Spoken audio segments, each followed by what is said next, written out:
Bonjour à toutes et bonjour à tous, très chères auditrices et très chers auditeurs. J'espère que vous allez tous bien. Je vous ai préparé un épisode en réponse à un auditeur qui m'a laissé un commentaire très très intéressant sur ce qu'adviendrait l'information qui est capturée par un trou noir, qui passe par la singularité et qui potentiellement, théoriquement, ou voilà, on ne sait pas, mais qui pourrait peut-être être transférée de l'autre côté du trou noir. Et la question d'aujourd'hui, c'est de se poser la question comment cette information est codée et comment elle est retransmise. Donc, par exemple, pour faire simple, si moi je rentre dans le trou noir et que je suis spaghettifié et que je traverse la singularité et que je ressors de l'autre côté, donc via un trou blanc par exemple, est-ce que mon corps serait restitué à l'identique ou est-ce qu'il serait codé différemment? Et donc, on va essayer un petit peu de détailler tout ça, de parler de tout ça. C'est un pur podcast, hein, donc il n'y a pas d'image, on fait vraiment de la théorie à 100%. Et j'ai vu que ça vous intéressait pas mal, donc du coup, on va se poser cette question aujourd'hui, on va essayer d'en parler, et on continuera la discussion dans les commentaires, bien sûr, comme d'habitude. Avant de commencer l'épisode, je tiens à faire un peu de blabla. Vous avez la deuxième partie sur les armes à haute énergie qui va bientôt arriver. Honnêtement, je pensais avoir plus de vues, mais je vous assure que c'est un épisode qui est ultra bien détaillé. C'est un peu comme un cours, hein. J'ai fait pas mal de recherches et je vous assure que le fait de comprendre un peu ce genre d'épisode, ça vous permet aussi de mieux appréhender et de mieux apprécier ce que vous pouvez voir dans le ciel, potentiellement, tous les phénomènes qui pourraient exister, ainsi que la technologie, bien sûr, parce qu'on parle essentiellement de technologie. Et du coup, ça vous permet d'être un peu plus aguerri. Et puis, si vous voyez un de vos amis ou un de vos potes qui est sur un réseau social et qui commence à vous sortir une théorie un peu fumeuse et qui n'a pas d'argument, eh bien, vous aurez aussi les capacités de le contredire. Alors après, chacun a sa façon de faire, mais je vous fais confiance. Vous avez les autres épisodes qui vont sortir aussi. Vous avez le 17e épisode sur les War Drive qui va bientôt sortir, donc c'est un pur podcast aussi. Mais par contre, pour les armes à haute énergie, c'est le même style de vidéo, hein, ce n'est pas un podcast. C'est ultra détaillé, vous avez des images, des photos, des statistiques, des chiffres précis et des sources. Voilà, ce n'est pas ce n'est pas juste de la théorie, quoi. Et vous avez aussi donc le dernier épisode que je vous ai sorti, je crois c'était sur la science-fiction. Je parlais un petit peu des dernières œuvres qui sont sorties dernièrement et je voulais faire un petit point science-fiction avec vous, voilà, sur un autre podcast. Bref, et puis il y a d'autres vidéos, mais comme vous le savez, vous me connaissez, je suis à la bourre partout et donc vous me connaissez, ça va arriver petit à petit, donc soyez patients. Voilà. Allez, on va commencer cet épisode. Vous allez voir, c'est un mélange ultra technique et assez accessible pour le public. J'ai essayé de mélanger un peu les deux. Donc c'est de la pure théorie, mais bien sûr, on va parler de tout un tas de sujets qui est lié au trou noir, hein. Voilà, c'est un épisode spécial, vraiment trou noir, mais on va se concentrer sur la façon effectivement dont est coder ou transformer, on va dire, toutes les matières, tout ce qui est absorbé pour le trou noir, voilà. On va essayer de comprendre un peu comment ça fonctionne. J'espère que ça va vous plaire en tout cas et c'est très compliqué d'expliquer tout ça, donc désolé si des fois je bégaye un peu, voilà, je fais ce que je peux. Allez, bon épisode. Alors donc aujourd'hui, nous allons plonger dans une question fascinante et ultra complexe aussi. Comment les principes holographiques peuvent-ils aider à résoudre le paradoxe de l'information dans les trous noirs? Alors le paradoxe de l'information, c'est un défi cosmique. J'en ai parlé très souvent tout au long de mes vidéos sur ma chaîne. On va essayer d'expliquer tout ça. Alors imaginez un trou noir comme une gigantesque machine destructrice. Tout ce qui franchit son horizon des événements, donc c'est la frontière sans retour, hein, que je vous parle aussi souvent, normalement vous savez ce que c'est, elle semble en fait irrémédiablement perdue. Mais il y a un problème qui se pose, selon les lois fondamentales de la physique quantique, l'information elle ne peut pas être détruite. Alors que devient-elle dans un trou noir? Et c'est ici qu'intervient en fait ce fameux paradoxe de l'information. Et vous avez Stephen Hawking, hein, dans les années 1970, qui a découvert que les trous noirs, ils émettent un rayonnement appelé le rayonnement de Hawking. Donc ce qui finit par le faire s'évaporer en fait. Pourtant, ce rayonnement, il semble aléatoire et incapable même de contenir l'information sur ce qui est tombé dans le trou noir. Donc, vous voyez, cela contredit un peu les principes de la mécanique quantique et ça crée quand même une énigme que les physiciens ils cherchent toujours à résoudre, hein, depuis des décennies et même plus de 20 ans, hein. Alors, c'est là que j'aime bien me poser ce genre de questions. Est-ce que nous sommes dans un univers codé comme un hologramme? Alors, il y a une hypothèse révolutionnaire qui a émergé pour répondre à cette énigme, le principe holographique. Donc c'est popularisé par Gérard Hooft et Leonard Susskind, et ce concept, il propose que notre univers il pourrait être, dans un certain sens, un hologramme. Donc cela signifie que l'information, dans un espace 3D, peut être entièrement codée sur une surface 2D. Alors pour illustrer cela, il faut imaginer une boule de cristal. Tout ce qui est contenu dans la boule pourrait en théorie être décrit par les informations gravées sur sa surface. Dans le cas d'un trou noir, en fait, c'est l'horizon des événements. Je pense que vous avez compris. Donc, qui agit en fait comme cette surface. Donc, l'horizon des événements, en fait, c'est la surface de cette boule, vous voyez, et l'intérieur du trou noir, donc ce qui contient l'information, c'est l'intérieur de la boule. Voilà. Et donc, cet horizon des événements qui agit en fait comme cette surface où l'information en fait serait stockée, même si elle semble perdue pour nous. Vous voyez. Alors pourquoi est-ce que cela compte? Parce que cette hypothèse, si cette hypothèse elle est correcte, cela signifierait que l'information qui est tombée dans un trou noir ne peut pas être détruite, mais simplement encodée en fait à sa surface, donc l'horizon des événements. Donc cela offrirait en fait une solution au paradoxe de l'information et ça transformerait donc notre compréhension de l'univers. Alors il faut se poser la question aussi de comment ça fonctionne, comment ce codage se crée, et comment on pourrait le déchiffrer même, hein, et même peut-être pourquoi pas le restituer. Alors donc oui, vous l'avez compris, effectivement, nous allons détailler l'histoire déjà du principe holographique et de son lien avec les théories modernes pour que vous ayez une bonne compréhension. Aussi, on va détailler la façon dont les trous noirs ils pourraient stocker et restituer l'information. Et après, bien sûr, comme promis au très cher auditeur qui m'a laissé le commentaire, des implications scientifiques et philosophiques aussi, parce que j'aime beaucoup ça, de cette hypothèse. Alors pour comprendre comment les trous noirs ils peuvent coder et restituer l'information, il est essentiel de plonger dans l'histoire fascinante du principe holographique, et c'est une idée révolutionnaire qui a transformé notre compréhension de l'univers. On va faire un petit peu d'histoire. Déjà, le principe holographique, il est né de travaux réalisés dans les années 1990 par deux physiciens vraiment visionnaires, Gérard Hooft et Leonard Susskind. Et en fait, ils cherchaient à résoudre un problème central en physique, hein. Comment réconcilier et concilier, si je puis dire, la mécanique quantique et la gravité. Vous comprenez bien que c'est deux théories fondamentales, mais qui sont incompatibles. Alors, quelle est leur solution? L'idée, en fait, que toute l'information qui est contenue donc, dans un volume d'espace 3D, elle pourrait être décrite par des données sur sa frontière 2D. C'est un peu compliqué à imaginer, mais je vais essayer de vous aider à visualiser tout ça. Il faut imaginer, par exemple, un hologramme sur une carte de crédit, d'accord? Vous avez une carte de crédit et vous avez un hologramme au-dessus. Bien qu'il soit, en gros, une surface en 2D, il contient en fait toutes les informations nécessaires pour donner l'illusion d'une image en 3D. Vous comprenez? Donc de la même manière, l'information dans un trou noir, il pourrait être encodée sur son horizon des événements. Alors cela nous amène à parler de la conjoncture ou de la correspondance ADS-CFT. Mais ça, je vais vous en parler un peu, mais j'ai créé des épisodes très détaillés dans la playlist des trous noirs qui vous expliquent vraiment dans tous les détails ce que c'est exactement. Donc si vous avez vraiment besoin de plus d'informations, retournez sur ces épisodes. Ils sont dans la playlist, vous pouvez les retrouver facilement.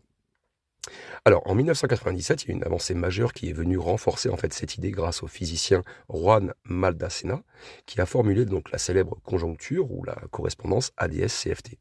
Alors, Maldacena en fait a montré qu'un espace-temps courbé, qu'on appelle l'espace anti-de Sitter, donc ADS, d'accord, pourrait être décrit de manière équivalente par une théorie des champs quantiques à sa frontière. Un peu compliqué, mais il y en a pour... voilà, je vous ai prévenu, il y en a un peu pour tout le monde. Donc ce lien entre un espace 3D et une surface 2D, ça a fourni en fait une preuve théorique solide du principe holographique. Et bien que notre univers ne soit pas exactement un espace ADS, eh bien cette conjoncture, elle a ouvert la voie à des recherches approfondies sur la façon dont les trous noirs pourraient encoder l'information.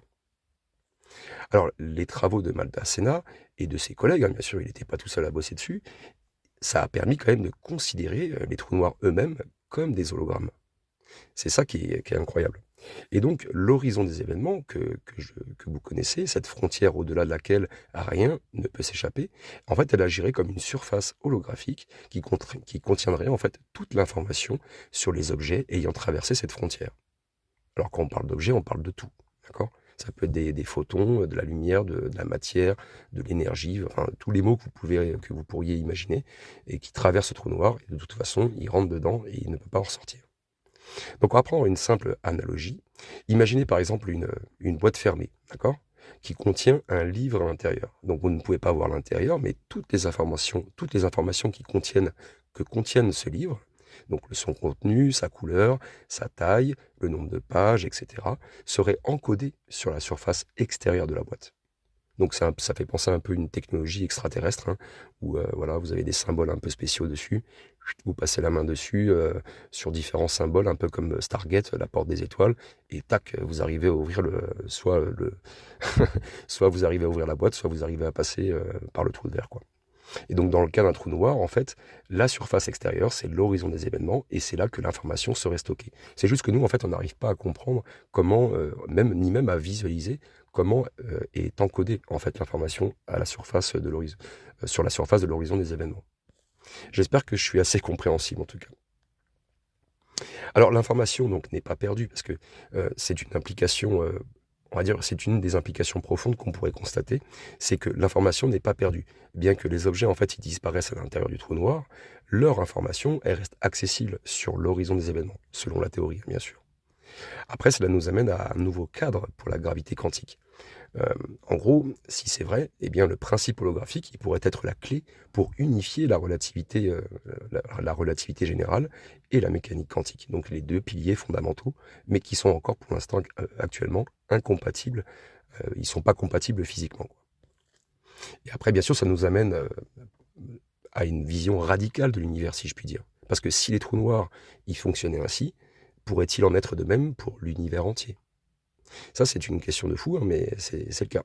Et il y a même certains physiciens, comme Susskind, qui suggèrent que notre réalité pourrait être un gigantesque hologramme.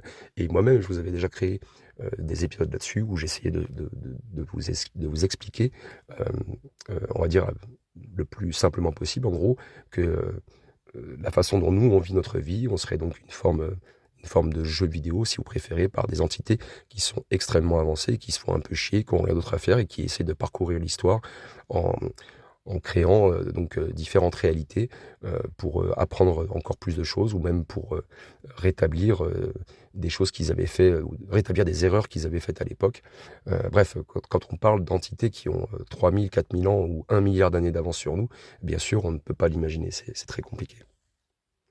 Donc vous voyez que le principe holographique, il a bouleversé notre compréhension des trous noirs et puis de l'univers, mais ça soulève quand même plein de questions cruciales, hein, comment l'information déjà, elle est encodée pour être, et comment elle pourrait être décryptée et surtout restituée, comment on pourrait voilà, la reconstituer si vous préférez. Donc dans la prochaine partie, on va explorer un peu les mécanismes spécifiques par lesquels les trous noirs stockent l'information et les hypothèses sur leur restitution possible. Vous allez voir, de toute façon, c'est hyper intéressant. Donc, dans cette partie, je tiens à vous prévenir, on va plonger vraiment profondément dans les détails techniques qui expliquent comment les trous noirs ils pourraient fonctionner comme des systèmes holographiques. Donc, le lien entre la surface de l'horizon des événements et l'information qui est stockée et qui ouvre donc des perspectives fascinantes en physique théorique. Je tiens à vous prévenir, la première partie va être très technique. Donc, si vous avez besoin de plus de précision, je me répète, retournez dans la playlist des trous noirs, donc la première playlist des trous noirs, hein, pas celle pour les nuls, où j'explique en détail un petit peu ce que c'est. Alors, on va se concentrer déjà sur l'entropie et l'information des trous noirs. Donc, l'idée que l'information, elle pourrait être stockée donc sur l'horizon des événements, ça repose sur le concept clé qui est l'entropie des trous noirs. L'entropie, c'est le désordre, hein. Et ça, c'est défini par la célèbre formule Bekenstein-Hawking. Alors, je ne vais pas vous montrer forcément la formule à l'écran, mais je vais essayer de vous la décrire, puisque c'est un podcast. Vous avez donc S qui est égal à KC avec le petit 3 au-dessus, avec un grand A qui est divisé par 4GH. En gros, le S, si vous faites un petit peu une recherche rapide sur Google, vous vous apercevez que c'est l'entropie du trou noir, donc qui mesure la quantité d'informations. Et donc, on cherche à savoir à quoi est égale en fait l'entropie du trou noir qui mesure la quantité d'informations. Et donc, vous avez donc la constante de Boltzmann, qui est donc le cas avec C. C, c'est la vitesse de la lumière, et le petit 3, qui relie l'entropie et la thermodynamique. Et vous avez le A, qui correspond à la surface de l'horizon des événements. Donc, c'est pour ça qu'on fait KC petit 3 multiplié par A, et qui est divisé donc par 4 fois GH. Donc, c'est la constante, donc G et H, c'est la constante fondamentale de la physique, et 4 fois, donc c'est un chiffre voilà, qui est prédéterminé. Mais tout ça, effectivement, je vais pas rentrer dans le détail, ça prend beaucoup trop de temps, et puis même, vu que c'est un podcast, c'est très compliqué de vous expliquer visuellement ce qu'est cette formule. Voilà, je vous le décris comme ça, mais on va pas rentrer dans le détail. En gros, pour essayer de vous aider à comprendre cette formule, vraiment juste en écoutant, elle montre que l'entropie d'un trou noir, en fait, elle est proportionnelle à l'aire de son horizon des événements, et non pas à son volume. D'accord? Donc ça signifie en fait que toutes les informations donc sur les objets ou sur tout ce qui est tombé dans le trou noir peut être stocké sur cette surface en 2 dimensions plutôt que dans son intérieur tridimensionnel. Alors j'ai recommencé un peu ce que je vous ai dit parce que là on commence à repartir dans des domaines trop techniques et j'étais sûr que j'allais vous perdre. En gros, ce que je voulais vous expliquer, en gros, c'est que l'horizon des événements, il agit comme une espèce de bibliothèque où chaque bit d'information est encodé en fait sur des pixels quantiques, d'accord, qui ont une certaine taille et qu'on appelle unité de Planck. Et donc chaque pixel en fait que contient euh, cet horizon des événements, si vous préférez, c'est un peu comme un disque dur. Vous voyez, il a une capacité maximum de stockage. Eh bien, c'est un peu comme la taille de l'horizon des événements. Il a une taille prédéfinie et donc il ne veut pas stocker plus d'informations qu'il n'en stocke. Au bout d'un moment, il est obligé d'en rejeter. Vous comprenez? Donc chaque pixel, en gros, d'information qui est stocké sur l'horizon des événements, qui correspond à peu près à 1 bit d'information, eh bien, ça le limite en termes de capacité de stockage. Donc, je ne sais pas si vous comprenez ce que je dis, mais c'est assez compliqué, mais voilà. En gros, la capacité de stockage d'un trou noir, elle dépend de la quantité d'information correspondante à son aire. Voilà. Et donc, le rayonnement de Hawking, c'est ça qui est très important de comprendre. Une fois que il y a trop d'informations qui est stockée et qui ne peut plus stocker l'information, eh bien, il rejette de l'information sous forme de rayonnement de Hawking. Donc, le rayonnement de Hawking qui est émis par les trous noirs, donc en raison des fluctuations quantiques près de l'horizon des événements, et bien justement, c'est au centre de l'étude de restitution de l'information. Et ce rayonnement, bien sûr, est théoriquement aléatoire, mais plusieurs hypothèses cherchent à expliquer comment il pourrait en réalité contenir des informations codées. Cela nous amène à parler de fluctuations quantiques. Vous avez des paires de particules et antiparticules qui se forment en permanence, en fait, près de l'horizon. Et donc, il y en a une qui est absorbée par le trou noir, tandis que l'autre s'échappe sous forme de rayonnement de Hawking. Et donc, si ces particules éjectées étaient corrélées aux informations stockées sur l'horizon, donc si ces particules étaient liées à l'information que le trou noir avait stockée sur l'horizon des événements, eh bien, elles pourraient transporter des fragments d'informations à l'extérieur via le rayonnement de Hawking. Et là, je pense que vous commencez à visualiser. Parlons un peu de corrélation non locale. Selon certaines théories, l'information, en fait, elle pourrait être distribuée en fait, sur toute la surface de l'horizon des événements grâce à des effets non locaux de la gravité quantique. Donc cela permettrait de reconstruire l'information en analysant le rayonnement émis. Et là, on commence à partir dans la science-fiction, mais c'est incroyable. Alors, les hypothèses de micro-états. En gros, vous avez chaque trou noir qui pourrait posséder en fait des micro-états quantiques distincts, d'accord, qui correspondent à différentes configurations d'informations encodées. Donc ces micro-états, ils influenceraient subtilement le spectre du rayonnement de Hawking, qui permettrait ainsi, en gros, une restitution indirecte, si je puis dire, de l'information. Alors maintenant, on va rentrer encore dans le dur, mais le mécanisme holographique en action, ça c'est un truc qui est incroyable à expliquer, mais la théorie holographique, elle postule que l'horizon des événements, il agit comme un disque dur, c'est un peu ce que je vous ai dit tout à l'heure, où les informations des objets, elles tombent dans le trou noir et elles sont compressées. Et donc il y a quelques étapes principales que je vais essayer de vous expliquer du mécanisme qu'on peut supposer. Donc j'ai retenu 3 étapes. Tout d'abord, l'encodage de l'information.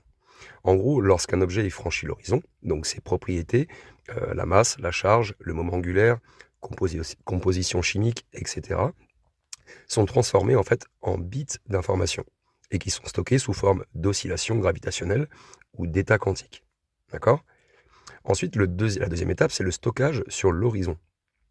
En gros, ces bits, ils sont distribués uniformément sur l'horizon des événements pour que ça soit le mieux stocké possible. Voilà. Et donc, l'hypothèse clé est que cette surface, elle agit comme une membrane quantique, si vous préférez, où les états quantiques, en fait, ils sont codés dans des degrés de liberté fondamentaux. Spin, énergie, etc.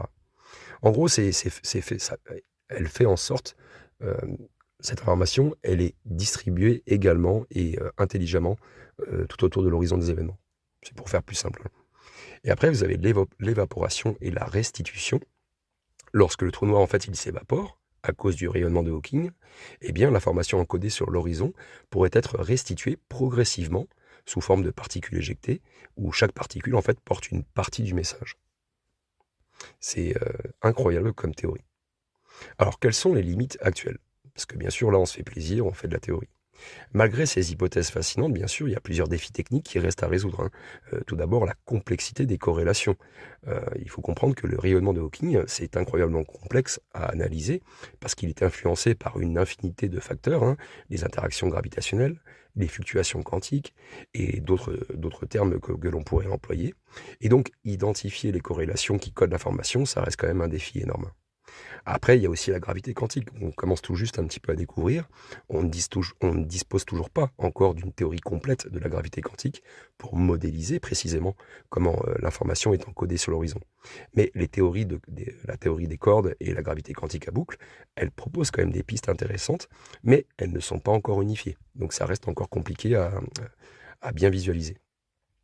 Et après, bien sûr, vous avez la dissipation d'informations, puisque une partie de l'information, elle pourrait être perdue malheureusement, ou mélangée de manière irréversible en raison des interactions entre le rayonnement de Hawking et l'environnement cosmique. Alors, on va essayer d'avoir une vision un peu plus large. Les trous noirs et l'univers holographique. Et ça, j'aime beaucoup en parler. Si le principe holographique s'applique aux trous noirs, il pourrait aussi également s'appliquer à l'univers entier. Selon certains chercheurs, comme Leonard Susskind et d'autres, notre univers 3D, en fait, pourrait être la projection holographique d'informations codées sur une surface cosmique lointaine. Donc cela sous-entendrait que nous dépendons d'une surface plane. Et ça transformerait aussi, bien sûr, notre compréhension de l'espace, du temps et de la réalité elle-même, bien sûr. Mais là, voilà, on rentre dans des domaines un peu... c'est très... on part loin. Donc les trous noirs en tant qu'hologrammes, bien sûr, ils ouvrent des perspectives révolutionnaires pour résoudre le paradoxe de l'information, mais la restitution de cette information, elle dépend encore de découvertes futures et physiques fondamentales. Alors vous allez voir, dans la prochaine partie, on va essayer d'explorer les hypothèses modernes et même, vous allez voir, des expérimentations qui sont en cours pour tester ces idées. Et on va détailler un peu les implications aussi. Mais franchement, je me fais plaisir à créer cet article, c'est impressionnant. Vous allez voir, vous n'allez pas être déçus. Alors, nous avons vu que l'information absorbée par un trou noir pourrait être encodée sur son horizon des événements, mais il y a une question cruciale qui reste en suspens. Comment cette information pourrait-elle être restituée et interprétée? Alors, le rayonnement de Hawking est la restitution progressive. C'est un peu une petite phrase comme ça que j'ai écrite, mais je me suis dit, c'est ni plus ni moins que ça, en fait, finalement. Le rayonnement de Hawking, en fait, il est au cœur des hypothèses sur la restitution de l'information. Et bien qu'il semble aléatoire, il y a beaucoup de théories qui suggèrent, en fait, qu'il transporte réellement des fragments d'information issus du codage holographique. Alors, concernant les corrélations dans le spectre du rayonnement, on a remarqué que les particules émises par le rayonnement pourraient être corrélées entre elles, et qui contiendraient donc des indices sur l'état initial de l'objet qui est tombé en fait dans le trou noir. Et en plus, en analysant ces corrélations à l'aide d'algorithmes très avancés, comme ceux qui sont utilisés en physique des hautes énergies, eh bien, il serait possible de reconstruire une partie de l'information. Et en plus, je tiens à rajouter qu'il y a l'IA maintenant qui commence à s'y ajouter. Ensuite, vous avez l'émission progressive et non linéaire. En fait, les premières particules qui sont émises sont riches en entropie, donc en désordre, mais elles sont pauvres en fait en contenu informationnel clair. En fait, elles ont besoin d'une continuité de désordre, donc à force d'être dans l'entropie, eh bien, petit à petit, ça crée de l'information. Et en fait, ce n'est que dans les dernières phases de l'évaporation du trou noir que des motifs spécifiques pourraient émerger, révélant des détails sur le contenu initial. Donc on a besoin d'un temps d'adaptation, un temps d'entropie. Donc en gros, il faut que l'entropie prenne son temps sur X années, X milliards d'années, X millions d'années, pour créer de l'information. Voilà.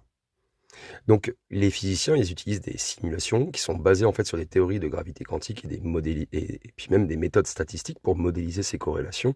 Mais bon, pour le moment, les calculs ils restent limités parce que la complexité mathématique des systèmes gravitationnels est incroyablement élevée. Et même si effectivement on dispose de super ordinateurs, d'ordinateurs quantiques, on n'est pas encore au point pour effectivement générer ce genre de calcul. Allez, parlons un peu des trous de verre, donc une espèce de porte de sortie pour l'information. Alors, c'est une autre hypothèse fascinante, c'est celle que des trous de verre, donc des structures théoriques, qui pourraient relier en fait un trou noir à un autre point de l'univers, voire un univers parallèle. Alors, la conjoncture ER, elle est égale à EPR. ER, en fait, c'est les trous de verre, et EPR, c'est les phénomènes d'intrication quantique. D'accord?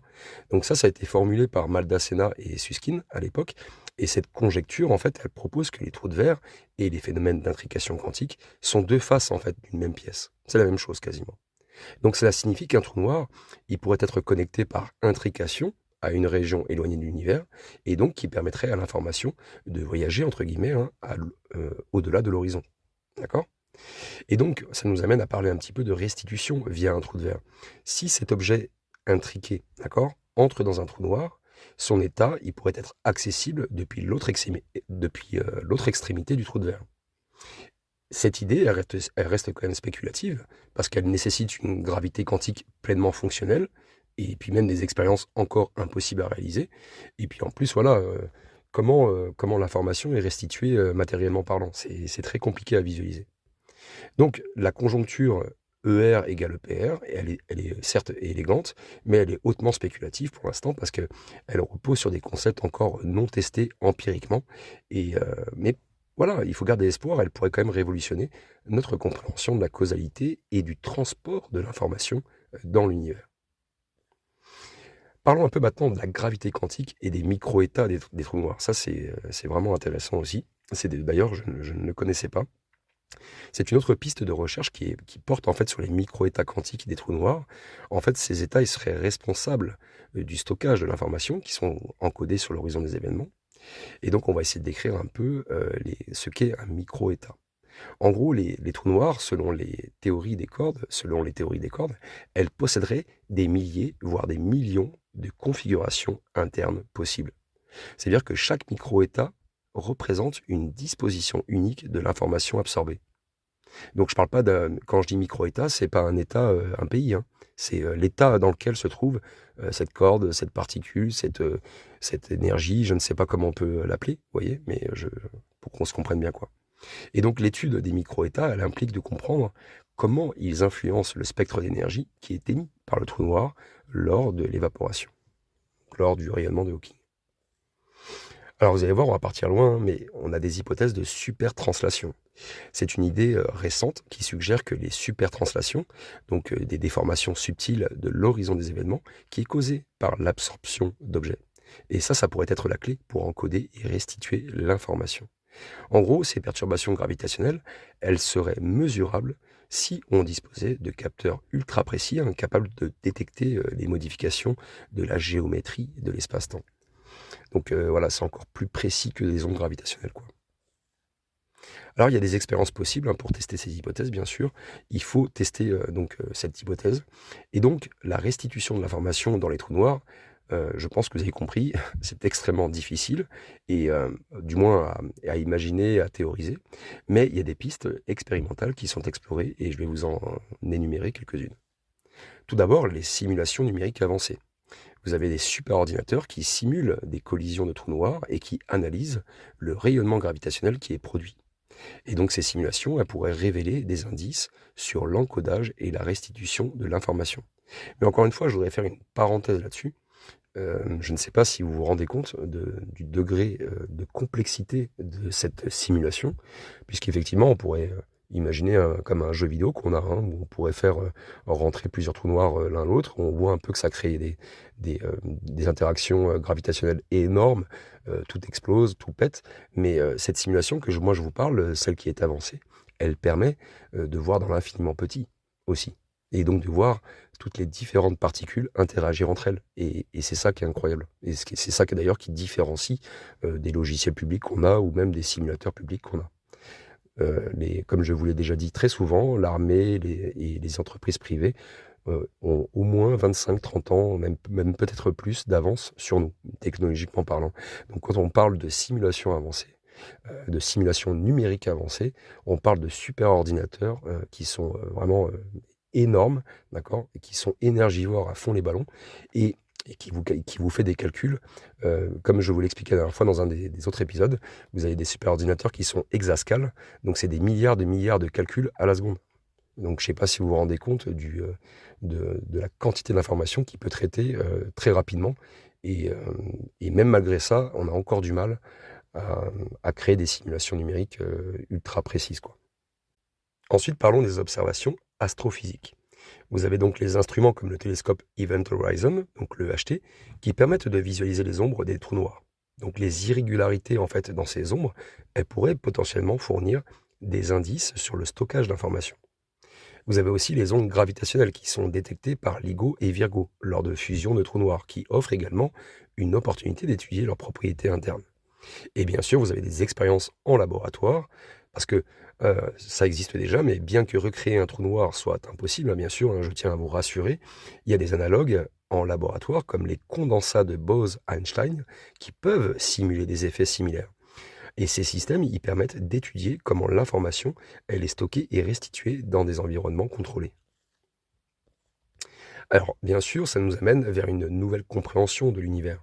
Si on parvient un jour à décoder les informations qui sont émises par un trou noir, cela transformerait bien sûr notre compréhension des lois fondamentales de la nature. Et je vais faire plaisir à l'auditeur qui m'a suggéré le sujet. Nous allons parler des implications majeures. Tout d'abord, l'unification de la physique.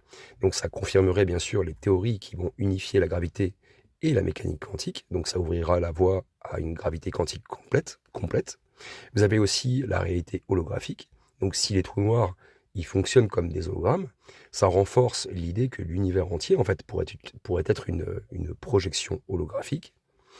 Et puis aussi, bien sûr, les applications technologiques, les concepts développés pour étudier les trous noirs, comme l'analyse des corrélations quantiques, pourraient avoir des applications en informatique quantique et en cryptographie. Et oui, ça aussi j'en avais déjà parlé dans les anciens épisodes sur le transfert de conscience ou sur l'univers holographique. Donc vous comprenez bien que la restitution de l'information dans les trous noirs, c'est quand même l'un des plus grands défis de la physique contemporaine. Alors bien que les hypothèses actuelles restent spéculatives, c'est de la théorie qu'on fait, hein, mais ça ouvre quand même des perspectives incroyables pour explorer la nature de l'univers même et des trous noirs eux-mêmes, hein. Voilà. Allez, on va essayer d'examiner maintenant les implications philosophiques et scientifiques de ces découvertes, et on va explorer un petit peu les répercussions en fait, hein, sur notre compréhension de l'espace, du temps et de la causalité. Donc, comme vous l'avez compris, effectivement, ce n'est pas juste un défi technique ou scientifique. Il faut quand même soulever qu'il y a des questions fondamentales, hein, donc sur la nature de l'univers, de l'espace-temps et même de notre existence. Et on va essayer d'explorer un peu les répercussions philosophiques et scientifiques de ces fameuses théories holographiques et peut-être même de la résolution possible du paradoxe de l'information. Alors, c'est peut-être un univers où rien ne se perd. Donc, c'est une implication pour la causalité. D'accord? L'un des principes fondamentaux de la physique, c'est que l'information ne peut être détruite. Si ce principe est confirmé par la restitution d'informations à partir d'un trou noir, donc ça aurait forcément des implications profondes sur notre compréhension de la causalité et du temps. La causalité préservée, si l'on peut dire, c'est si l'information peut être restituée, cela signifie que chaque événement dans l'univers, il laisse une trace, même lorsqu'il traverse un trou noir.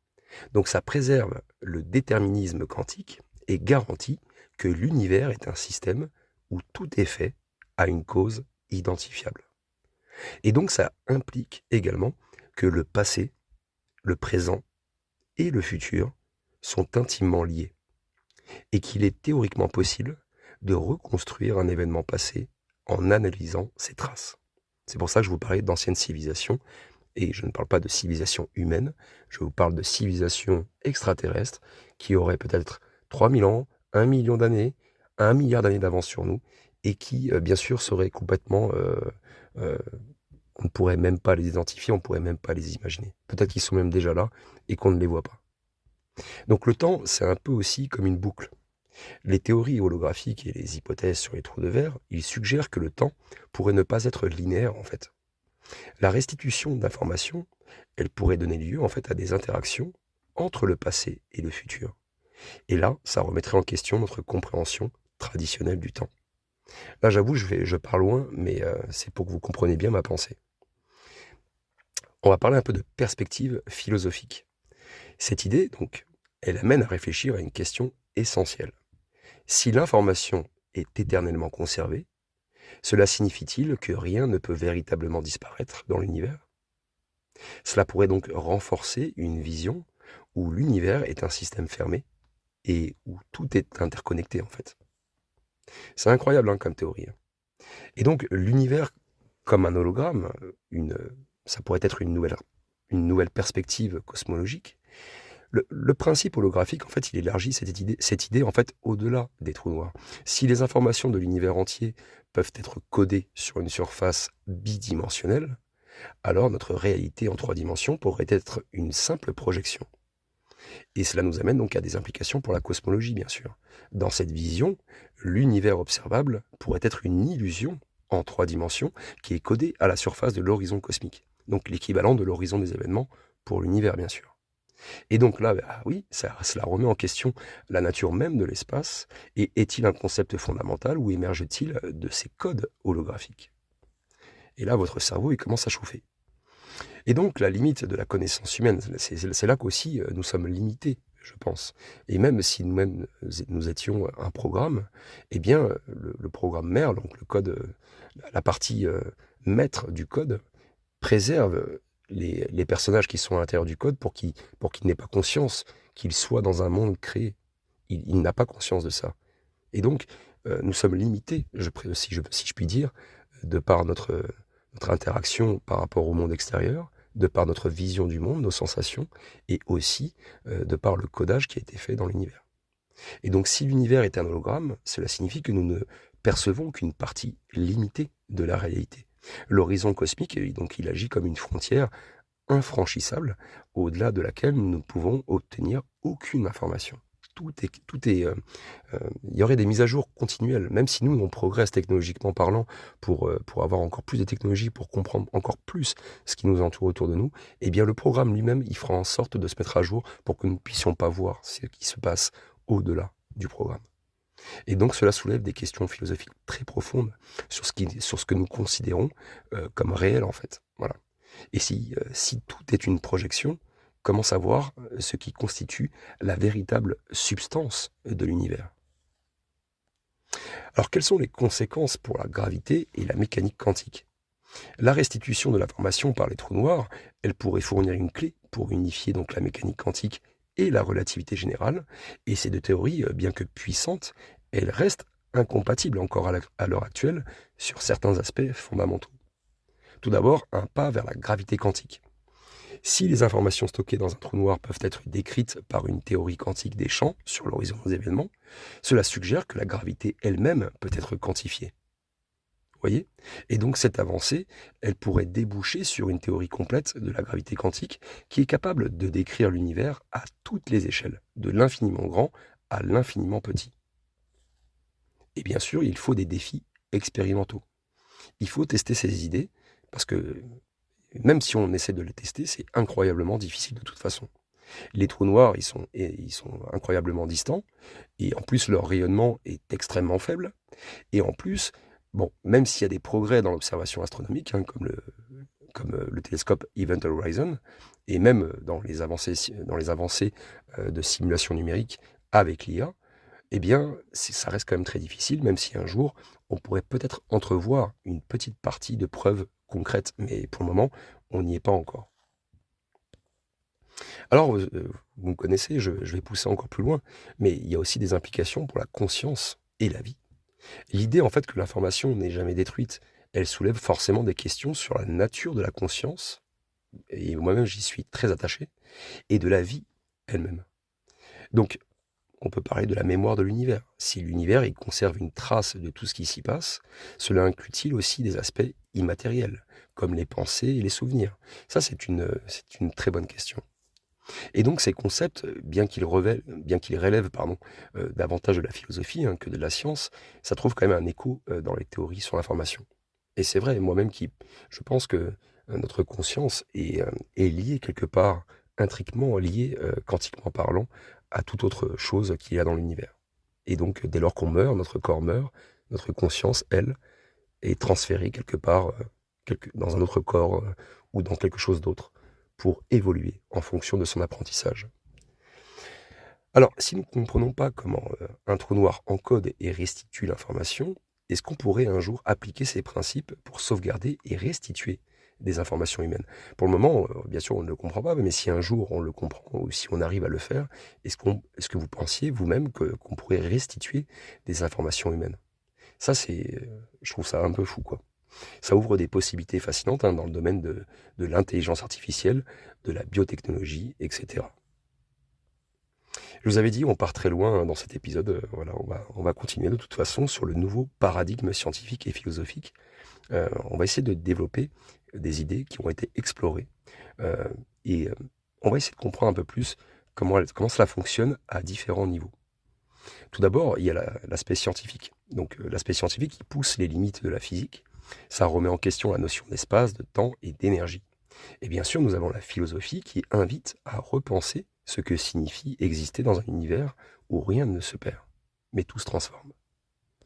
Et donc ça montre à quel point aussi l'humanité est encore vraiment au tout début de son exploration des lois fondamentales de l'univers, et chaque réponse qu'on obtient, qu'on arrive à maîtriser, comme celle sur la restitution de l'information, si un jour on arrive à résoudre cette épreuve, eh bien, cela va de toute façon soulever encore d'autres questions, encore beaucoup plus d'autres questions.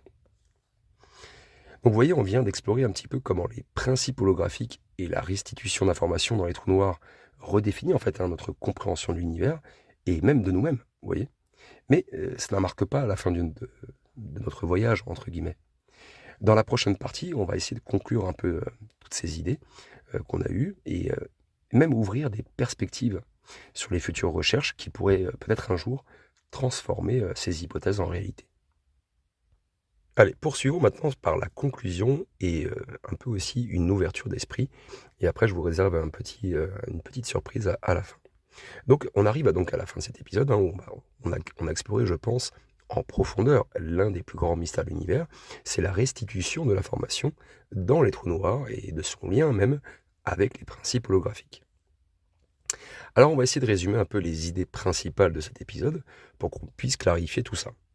Tout d'abord, le paradoxe de l'information. Donc les trous noirs, ils posent un défi majeur aux lois de la physique. Comment concilier la perte apparente d'information dans un trou noir avec les principes de la mécanique quantique? Et qui interdisent une telle perte? Ensuite, le principe holographique.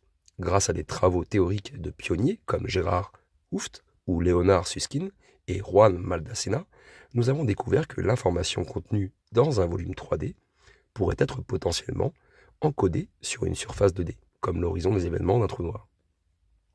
Et donc ce concept, bien sûr, il ouvre la voie à une vision révolutionnaire où notre univers entier pourrait être potentiellement une projection holographique.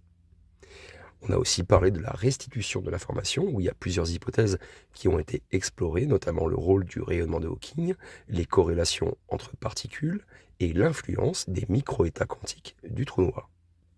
Donc c'est des idées audacieuses, hein, comme la conjoncture ER égale EPR, et l'utilisation hypothétique des trous de verre, qui offre donc forcément des pistes vraiment prometteuses, excitantes, mais encore spéculatives, bien sûr.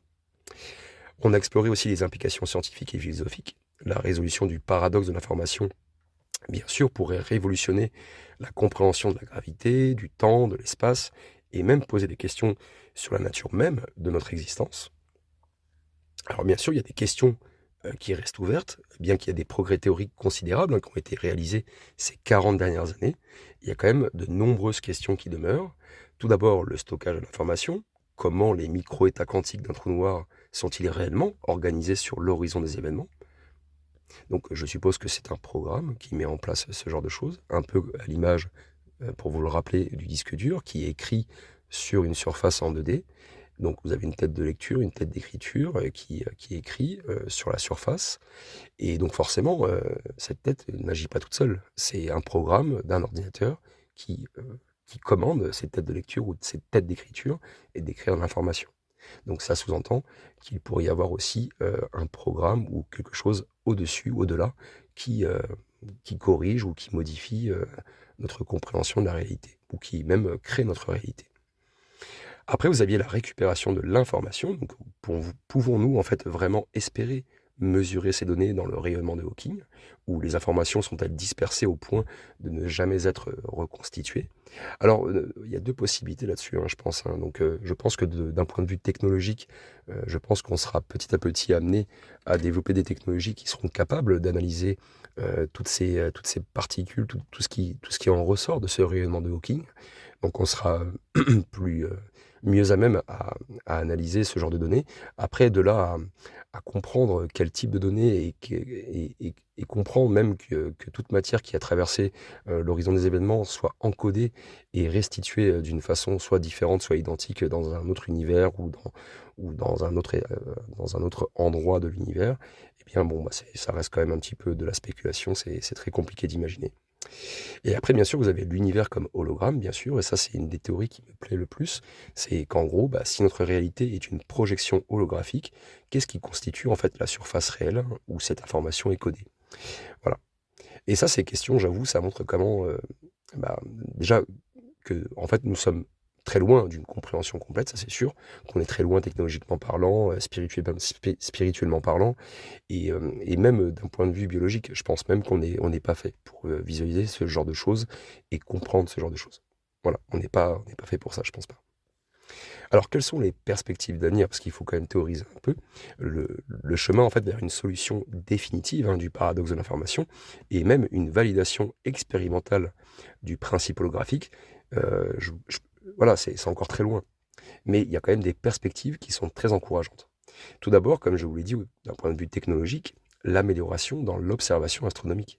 Il y a des projets donc comme Event Horizon qui, qui nous permet en fait d'obtenir des images mais incroyables, vraiment encore plus précises même des horizons des événements. Et ces données, elles pourraient révéler des signatures inattendues liées à l'information codée. C'est ce que j'essayais de vous expliquer tout à l'heure. Après, bien sûr, vous avez les simulations numériques. L'IA va jouer un grand rôle là-dessus. Elle permettra réellement de faire des avancées ultra, j'arrive même pas à donner le mot précis pour ça, parce que bah, ça se trouve, d'ici 20-30 ans, l'IA sera bien plus intelligente que tous les humains sur Terre. Donc voilà, comme je vous l'ai expliqué, il y a des superordinateurs qui continuent de jouer un rôle clé, qui modélisent en permanence des trous noirs, des interactions avec le rayonnement de Hawking, etc. Et ces simulations, elles peuvent fournir potentiellement des indices cruciaux pour comprendre les micro-états et le rayonnement de Hawking. Donc comme je vous l'ai dit, je ne parle pas d'état dans le sens pays, continent, machin. Je parle d'un état physique, quantique, voilà. Ce n'est pas pareil. Et après, vous avez les expériences analogues, donc les analogues de trous noirs, donc en laboratoire. Ils utilisent en fait des systèmes quantiques, donc comme je vous l'ai dit, les condensats de Bose-Einstein, qui permettent d'explorer certaines propriétés des trous noirs, mais pas toutes, certaines, dans des environnements contrôlés. Et après, bah, vous avez le progrès théorique, la quête d'une théorie, elle unifie donc la gravité et la mécanique quantique, et, euh, et elle essaye du moins de le faire. Pour moi, c'est l'un des objectifs les plus importants, je pense. C'est d'essayer d'unifier tout ça. Et donc les théories, comme la théorie des cordes, la gravité quantique à boucle, et même d'autres approches, hein, elles vont de toute façon continuer d'affiner notre compréhension de l'univers. Alors le sujet des trous noirs, j'ai bien compris que vous aimiez tous cela. Vous adorez théoriser, et imaginer, visualiser et même comprendre. Et je trouve ça vraiment incroyable. Ça touche pas forcément que les physiciens, bien sûr. Hein. Moi, je suis pas physicien, hein, je suis un amateur, mais je suis un passionné. Et je vois bien que de toute façon, la plupart des auditrices et auditeurs qui m'écoutent sont aussi des passionnés. Et c'est vrai que ça nous fascine, voilà. Ça stimule notre imagination, ça nous incite à nous poser des questions fondamentales sur la nature de la réalité. Alors après, je peux comprendre que vous n'ayez pas tous des potes ou qui, qui parlent que de ça toute la soirée, je pense pas que ce soit le cas. Mais c'est vrai que moi-même, j'ai un peu du mal des fois à trouver des gens qui s'intéressent à ça. Donc quand vous avez des amis qui sont un peu en dehors des clous, qui ne pensent pas un peu comme tout le monde, peut-être qu'ils s'intéressent à ce genre de choses. Donc essayez de tenter une petite discussion là-dessus. Peut-être que ça pourrait engager des discussions et des conversations épiques. Alors bien sûr, on vit dans une époque où des concepts autrefois qui étaient réservés aux livres de science-fiction, j'aime bien faire le parallèle avec ça aussi sur ma chaîne, comme les hologrammes et les trous de verre, ça devient forcément des sujets de recherche scientifique très sérieux. Et cette exploration, elle ne se limite pas à la science, elle élargit aussi notre perspective philosophique et ça nous pousse à reconsidérer notre place dans l'univers, quoi. Donc l'étude des trous noirs et du principe holographique, c'est bien plus qu'une quête scientifique. Elle représente une aventure intellectuelle et humaine, un effort collectif pour percer les mystères les plus profonds de l'univers. Et même si nous sommes encore au début de ce voyage, chaque nouvelle théorie, chaque observation, chaque simulation nous rapproche en fait d'une compréhension plus claire de la réalité. Voilà. J'espère que ça vous a plu. En tout cas, euh, cet épisode, c'est un épisode un peu long, certes, c'est un podcast, il n'y a pas d'image, il n'y a pas de vidéo, mais ça vous permet d'avoir un petit aspect théorique de ma pensée. Et vous allez voir, même dans le prochain épisode que je vous ai réservé, c'est une pensée plus précise de ce que j'ai, de ma compréhension en fait du monde qui m'entoure. Je voulais vraiment pousser le sujet un peu plus loin. Euh, L'auditeur se reconnaîtra, il m'a donné un bon sujet d'épisode, et je le remercie. Et du coup, ça m'a poussé à me poser encore plus de questions sur ma propre conception des choses. Et je voulais vous partager un peu mes idées. Et puis on verra si ça vous plaît, hein. Voilà, ça vous plaît, ça vous plaît, ça vous plaît pas, c'est pas grave. Mais au moins, je vous aurais partagé un peu ce, ce, ce, ce monde, un petit peu comment je le perçois, comment je le visualise. Et peut-être que vous aussi, pareil, vous pensez un peu pareil. On verra bien. En tout cas, n'hésitez pas à me le dire dans les commentaires. Et si l'épisode vous a plu, likez, partagez, comme d'habitude, hein, voilà. Prenez tous soin de vous et à très bientôt.